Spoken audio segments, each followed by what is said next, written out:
seeing me. I could be better, considering the circumstances. But how are you? I'm all right. It's never nice when I have to give a patient bad news, though. Understandable. So, I've done a little research since we met the first time and you gave me the diagnosis. But I'm still unsure of a couple details. Of course, SCID is a very complex disease, and I want you to know that I'll be here for any question that you or your son will have. You remember from our meeting a few weeks ago that SCID is a disease that targets the immune system. A normal immune system would fight off attacks from viruses and bacteria with white blood cells, among other things. An SCID patient has a defect in a certain type of white blood cell that would make them unable to attack foreign pathogens. Yes, the lymphocytes, I remember. I was wondering how my son got the disease, since neither my husband nor I have it. I heard that it was an X-linked disease, but I'm not completely sure what that means. All I know is it has to do with genetics, but beyond that. Well, it basically means that you carry a gene for SCID on one of your X chromosomes, but not on the other. You passed on the X chromosome that had the gene for SCID to your son, and since your husband didn't pass on a normal X chromosome to cancel out the SCID, your son is afflicted with this disorder. I've never heard of anybody in my family having this disease, though. How could I have been a carrier then? Well, the mutation of 15 known genes can result in becoming a carrier for SCID. A lot of people actually don't know how it got started in their family, but it can still be passed down from generation to generation through carriers and people who actually have the disease. I can't believe I didn't know. My sister said that I should have been screened during the pregnancy, but I thought it wouldn't help anything. I was so sure that nothing could be wrong.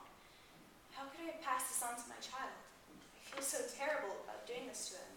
Don't beat yourself up about this. Even if you had gotten screened and found out that you were a carrier, it still wouldn't have prevented your son from getting it.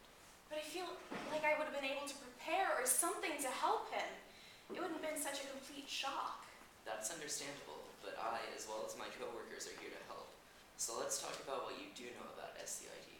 I'm glad that you're better prepared than some of the other parents I have. Well, I know that SCID affects the immune system of the child, and that it is very easy for them to get life-threatening infections that would otherwise be easy to treat and get over. It can also stunt the child's growth. Yes, that's true. Maybe something you haven't heard is that your child is also at risk for diseases such as pneumonia and meningitis, as well as infections in the bloodstream. I still can't believe this. Out of everyone it could have been, it had to be John. 1 out of 1 million. With odds that small, I would have never thought that this could happen. Well, we still have options that can help John. There are a couple different treatments that can be performed. What kinds of treatments? How will they help? Gene therapy is a choice, as well as chemotherapy. But isn't chemotherapy for cancer? It is, but it also helps with other types of ailments. It's used for many different diseases and has been found to be very useful for SCID. And what about gene therapy? How does that work? Gene therapy inserts a vector, which a lot of time takes the form of a virus, but it will insert and spread the corrected DNA instead of an infection. More than 90% of children who have gone through gene therapy have been completely cured. A few of these children, a very small number I assure you, were diagnosed then with leukemia as a result. But 4/5 of these children were cured from that too. Really? And what about chemotherapy? Is that as good as gene therapy? It's hard to say, but let me explain chemotherapy first. The bone marrow in John's bones is creating blood cells that are causing SCID. What chemotherapy will do is make way for new and healthy bone marrow cells from a donor and make sure that the new cells are not rejected by his body. Okay, so which would you recommend? Is there one that is more used or successful? They're both fairly equal, and it just depends on your personal preferences. For now, I would recommend for you to do some research at home and form your own opinion. I can introduce you to a couple more parents whose children went through the same thing and let you talk to them about their experiences. That way you can get everything you need to know firsthand and also possibly make a support group. That would be great, thank you.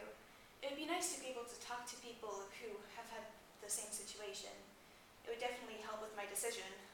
I want to make sure that you're comfortable with the situation, so is there anything I can do? Well, I wanted to ask you if there were any funds or organizations that I could go to for support. I feel a little overwhelmed right now. I think it would be a good idea to talk to parents, but I also want an official and more professional organization, maybe. That would probably give me more facts. I definitely want something that would help educate myself as well as my family, and maybe that would make everybody feel a little more comfortable. That's definitely understandable. There are a couple of foundations in the US that I would suggest, including the SCID initiative. This organization will give you a lot of information from physicians and can give many fundraising opportunities. That sounds familiar from my research. It must have been in one of the articles. I bet it was. It's a very well-known association. There are more as well, but I recommend the SCID initiative first and foremost. I think that with that and the meeting of other parents, things will be fairly solid. So, I would like it if we were able to meet again in 2 weeks to make sure that everything's going well and to talk more about John's future. That sounds good. I just want to thank you for everything. I feel a lot more comfortable knowing that everything is good and getting a better understanding. I'm glad I could help.